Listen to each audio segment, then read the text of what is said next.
Have you ever wondered what it feels like when the son you raised with every expectation of a normal life suddenly stands at the altar with another man, and a simple name tag on a linen-covered table rips open every secret you never wanted to see? The California sun poured gold across the rolling hills of Napa Valley as David Harrington stepped out of the rented black SUV, adjusting the knot of his silver tie one last time. He had driven 3 hours from Sacramento with a chest full of pride and a pocket full of tissues his wife, Elaine, had pressed into his hand that morning. "Our boy is getting married," she had whispered, eyes misty. David smiled at the memory. Ashton, his only son, the star quarterback turned successful marketing executive, was finally settling down. After years of watching Ashton dodge questions about girlfriends and focus on career, David had almost given up hope. Today, though, everything felt right. The vineyard venue sparkled with white roses and string lights, and the guest list of nearly 300 included old college buddies, distant cousins, and David's poker group from the fire station, where he had retired last year. He walked the gravel path toward the reception tent, nodding at familiar faces. "Looking sharp, Dave," someone called. He waved back, shoulders squared. Inside the tent, round tables gleamed with crystal and folded napkins. A young usher in a vest handed him a seating card. "Table 7, sir. Right up front with family." David thanked him and scanned the elegant calligraphy.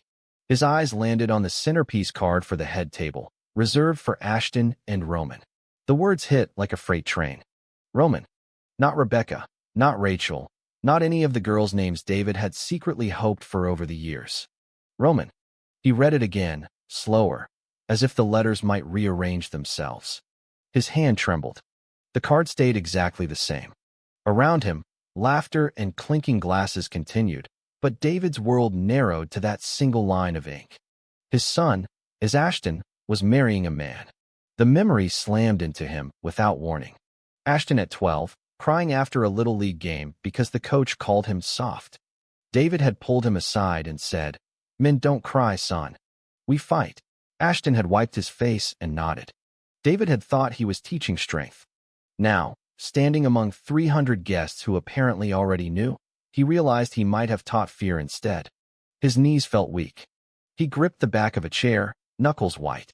Across the tent, Ashton appeared in the doorway, laughing with someone David didn't recognize. Tall, broad-shouldered, the same sandy hair and easy smile that had once melted every heart in high school. Beside him walked a man David had never met, dark hair, kind eyes, tailored suit hugging a lean frame. Roman. The name burned in David's mind. The two men moved with the comfortable rhythm of people who had shared years, not weeks. Ashton's hand brushed Roman's elbow, a gesture so natural it made David's throat close. Before he could retreat, Elaine appeared at his side, slipping her arm through his. "Honey, you look pale. Sit down." She followed his gaze and sighed softly. "We knew this day would come. Ashton told us last Christmas, remember?" David didn't remember. Or maybe he had blocked it out. The conversation in the kitchen, Ashton's quiet voice saying, "Dad, I'm gay. I've met someone special." David had changed the subject to the weather and walked out to the garage. Now the truth sat on a silver card in front of 300 witnesses. Ashton spotted them and waved, his smile faltering when he saw his father's face. Roman stayed back a respectful step, giving space. David forced his feet forward. Handshakes were exchanged. "Dad, this is Roman," Ashton said, voice steady but eyes searching. Roman extended a hand. "It's an honor, Mr. Harrington. Ashton has told me so much about you." David shook it automatically, the grip firm, warm, nothing like the monster his imagination had built in the last 60 seconds.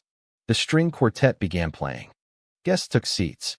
David sat because his legs refused to hold him anymore. The card stared back at him from the table. Ashton and Roman. 2 grooms. 2 men. His son. The ceremony was about to start, and David Harrington, retired firefighter, proud American dad, felt the ground tilt beneath his polished dress shoes. The vows echoed under the white canopy as Ashton and Roman faced each other, voices clear and unafraid. "I choose you every day," Ashton said, "not because it's easy, but because you make me brave enough to be myself." Roman's response was softer, laced with the kind of love David had only seen in movies. You taught me that home isn't a place. It's a person who never asks you to hide. Guests wiped tears.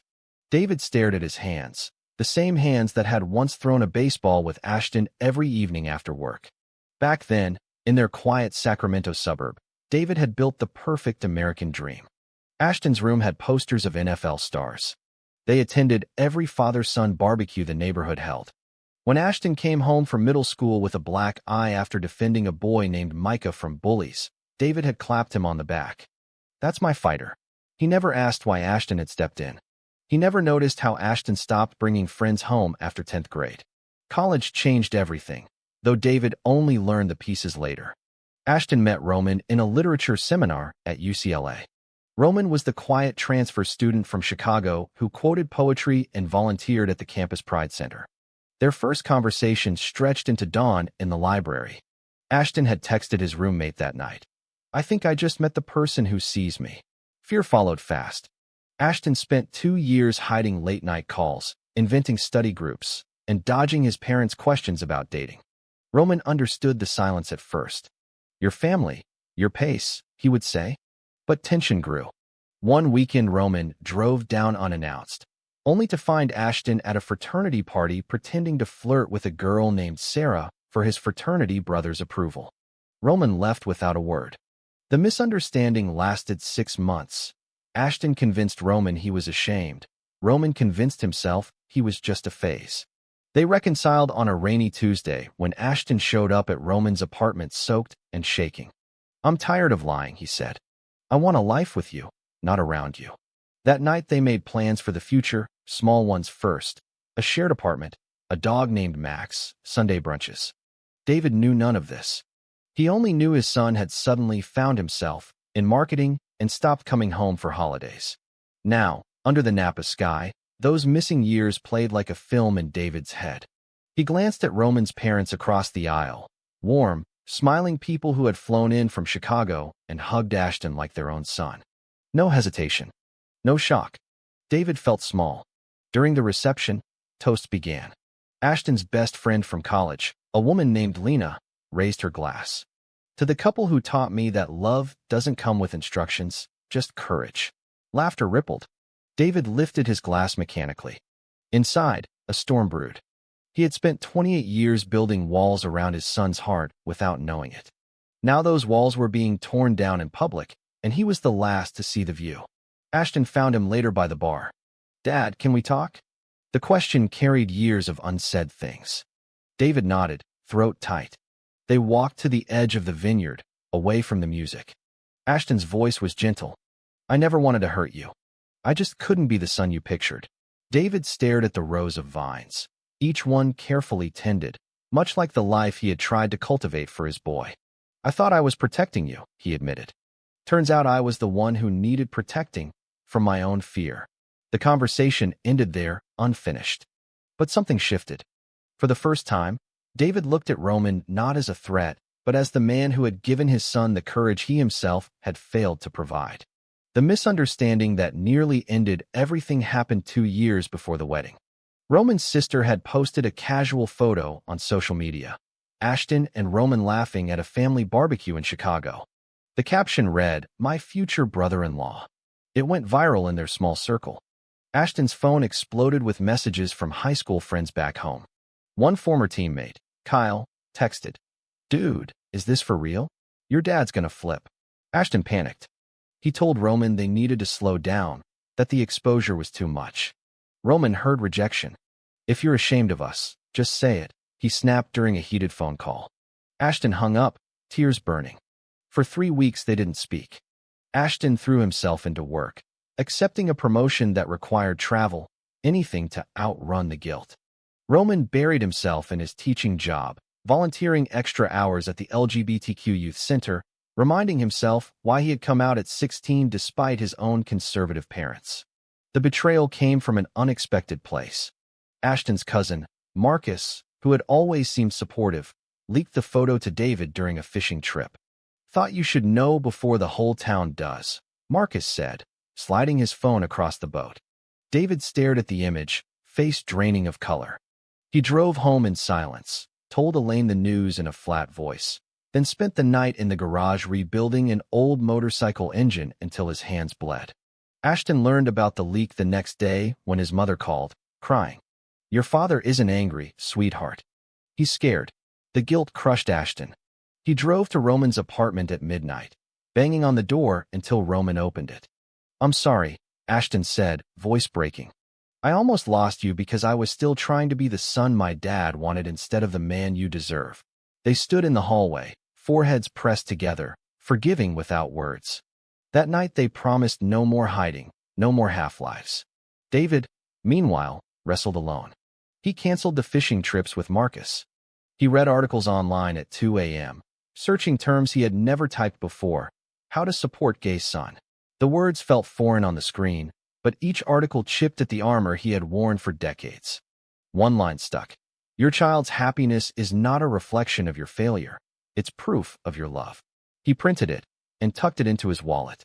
Back at the wedding, that printed line felt heavier than the ring box in his pocket.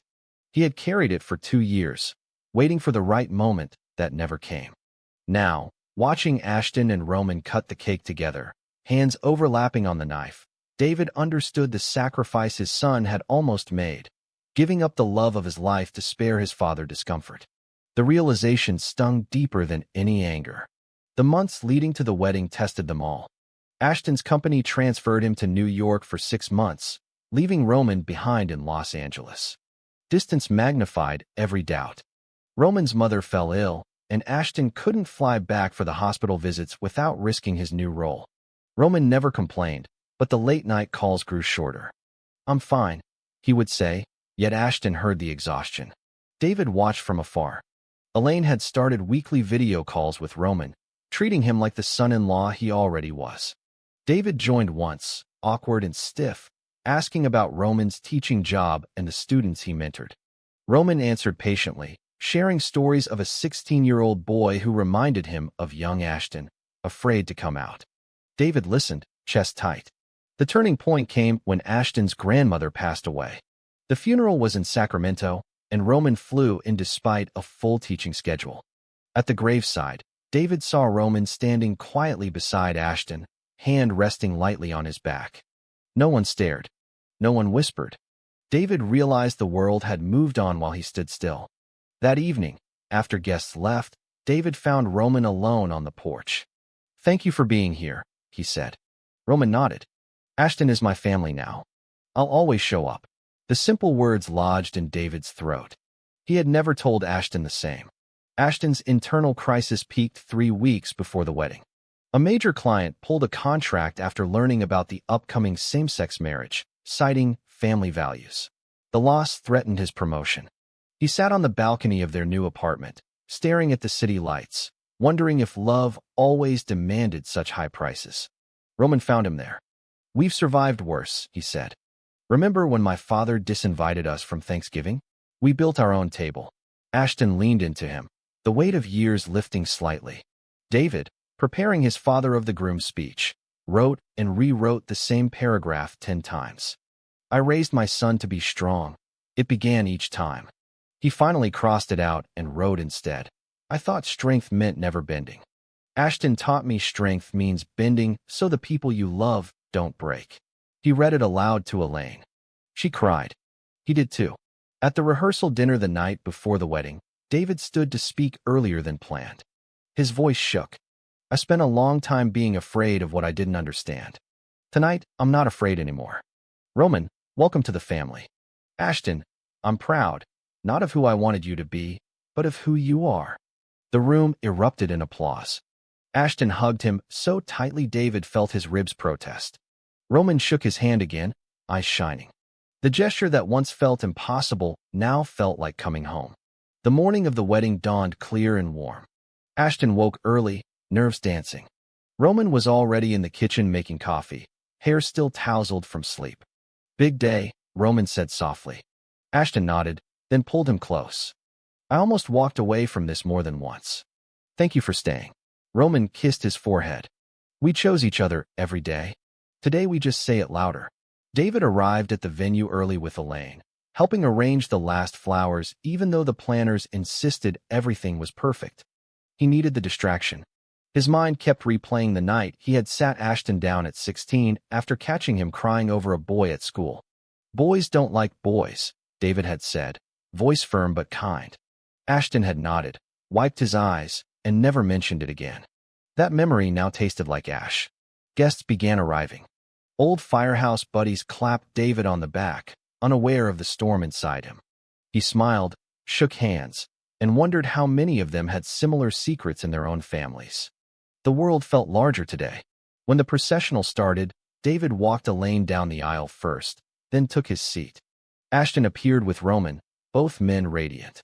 The officiant, a lesbian rabbi from Roman's community center, spoke of love as a bridge across fear. David's eyes never left his son. Every smile Ashton gave Roman healed something in David he hadn't known was broken. During the ring exchange, Ashton's voice cracked on the words, "With you, I am finally free." Roman's steady, "I will never ask you to be anyone else," landed like a promise to David as well. The kiss that followed was simple, heartfelt, and the entire tent rose in cheers. David stood too, clapping until his palms stung. At the reception, the name tag no longer felt like a weapon. It felt like a signpost. David picked it up again, tracing the letters. Ashton and Roman. His family now had 2 sons. He slipped the card into his jacket pocket like a keepsake. Later, while dancing with Elaine, David spotted Ashton and Roman slow dancing under the fairy lights. Their foreheads touched, eyes closed, completely at peace. David felt tears he no longer fought. He had almost lost the chance to witness this. The sacrifice had been his own, years of distance he could never reclaim. But tonight, he chose differently. The night wound down with sparklers and laughter. Guests hugged the newlyweds, promising visits and future barbecues. David lingered near the exit, watching Ashton and Roman say goodbye to the last stragglers. Roman's parents embraced David warmly. "We're family now," Roman's mother said. David nodded, meaning it. Ashton approached, Roman at his side. "Dad, thank you for today. For everything." David pulled his son into a hug that carried every unsaid apology. "I love you, kid. Both of you." Roman joined the embrace, the 3 of them forming a quiet circle amid the fading music. Driving home under a star-filled sky, David held Elaine's hand. "I was wrong for so long," he said quietly. "But I'm here now." She squeezed back. "That's what matters." Months later, the 4 of them, David, Elaine, Ashton, and Roman, spent Thanksgiving together in Napa. No secrets. No pretending. Just laughter, shared stories, and a table set for 4. Max the dog begged for scraps. David carved the turkey, Roman's father told bad jokes, and Ashton caught David's eye across the table with a grateful smile. The name tag from the wedding still sat in David's wallet. He pulled it out sometimes when doubt crept in, reminding himself that the biggest shocks often lead to the deepest love. Ashton had grown into a man brave enough to live his truth. Roman had shown unwavering patience. And David had learned that pride isn't about perfection. It's about showing up when it matters most. The family they built wasn't the one David once imagined. It was better.